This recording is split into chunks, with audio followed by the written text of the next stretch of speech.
ಚಿತ್ರದುರ್ಗ ಜಿಲ್ಲೆಯ ಚಳ್ಳಕೆರೆ ನಗರದಲ್ಲಿ ಆರಾಧ್ಯ ದೈವ ಶ್ರೀ ವೀರಭದ್ರ ಸ್ವಾಮಿ ದೇವಸ್ಥಾನದ ರಥೋತ್ಸವವು ಭಕ್ತಿಭಾವದಿಂದ ಹಾಗೂ ವೈಭವದಿಂದ ನೆರವೇರಿತು.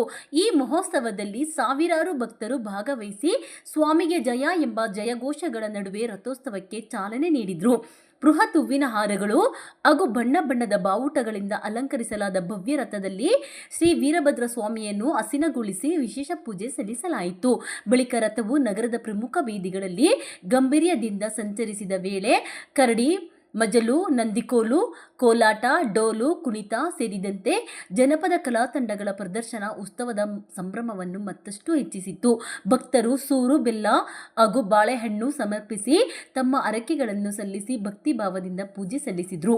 ರಥೋತ್ಸವಕ್ಕೆ ಮುನ್ನ ನಡೆದ ಮುಕ್ತಿ ಬಾವುಟದ ಹರಾಜು ಕಾರ್ಯಕ್ರಮ ವಿಶೇಷ ಆಕರ್ಷಣೆಯಾಗಿದ್ದು, ಸಂಪ್ರದಾಯಬದ್ಧವಾಗಿ ನಡೆದ ಹರಾಜಿನಲ್ಲಿ ಎಸ್.ಆರ್. ರುದ್ರಮುನಿಯಪ್ಪ ಅವರು 9 ಲಕ್ಷಕ್ಕೆ ಮುಕ್ತಿ ಬಾವುಟವನ್ನು ಪಡೆದರು. ಈ ಸಂದರ್ಭದಲ್ಲಿ ಶಾಸಕ ಟಿ. ರಘುಮೂರ್ತಿ, ಕೆ.ಸಿ. ವೀರಭದ್ರಪ್ಪ ಸೇರಿದಂತೆ ಹಲವು ಗಣ್ಯರು ಹಾಗೂ ಸಾವಿರಾರು ಭಕ್ತರು ಭಾಗವಹಿಸಿ ಉತ್ಸವಕ್ಕೆ ಮೆರುಗು ತಂದರು.